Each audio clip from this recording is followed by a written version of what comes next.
supports my general hypothesis about what the first story means. Because what happens with Cain and Abel is that, well, they're brothers, right? And so hypothetically the first two real human beings, and they don't really like each other. Abel is a good guy by all appearances. God smiles on him, fate smiles on him. How about if we put it that way? Everything that he does seems to work out well. He makes sacrifices, which the text insists upon, and the sacrifices are rewarded by God. And it's a very, very, very, very important, crucial document, because we already noted that men and women had discovered time in Genesis. They discovered the duration of their life and the existence of death and the necessity for toil. And by the time we get to Cain and Abel, human beings have discovered in this dramatic manner that if they make sacrifices in the present, that hypothetically the future can be better. And that's like, I don't know if that's not the major discovery of mankind. It's certainly among the top one or two, because it's really something for a creature, for an animal like us, to notice that if we give up something that we want right now, we can sort of bargain with fate, as it were, to get something better in the future.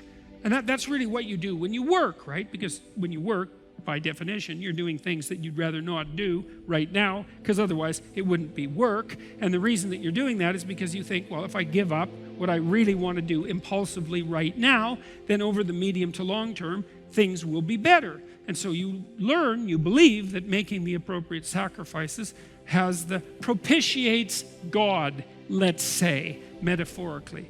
And Abel's sacrifices work, man. Everything he touches turns to sheep and camels and women, and he has everything he wants. And everyone likes him, and everybody thinks he's a good guy.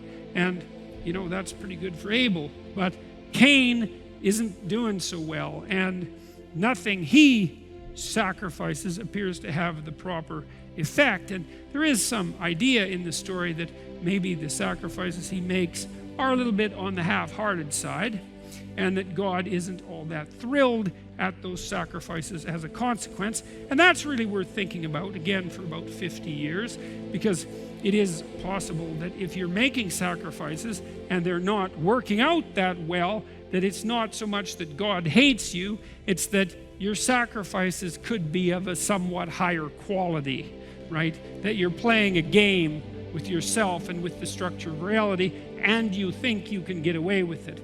And you can't. And the fact that you're not getting away with it and that you can't makes you bitter and resentful and cruel and vengeful and homicidal eventually. And worse than that, because there are far worse places than you can go than merely homicidal. Anyways, Cain has enough of this one day, and he decides to have a chat with God. And it goes something like this. It's quite an arrogant chat, really.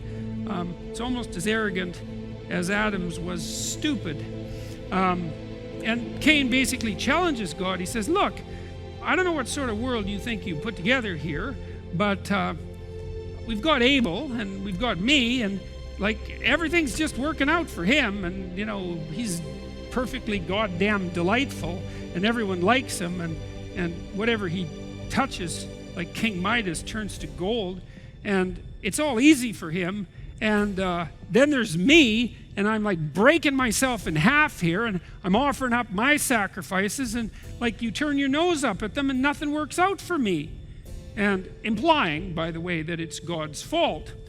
I would say more than implying, stating quite forthrightly that it's God's fault, which, you know, takes a certain degree of arrogance, you might think.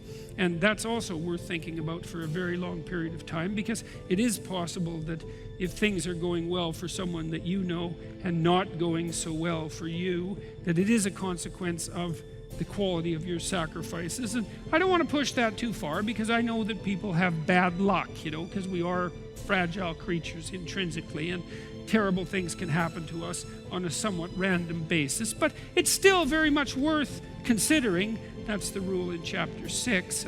Put your house in order before you criticize the world.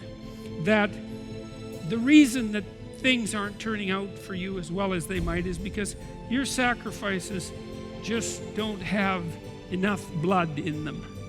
They're just not what they should be. You're not putting your full heart into it, and as a consequence, you're not reaping the crop that you might otherwise sow.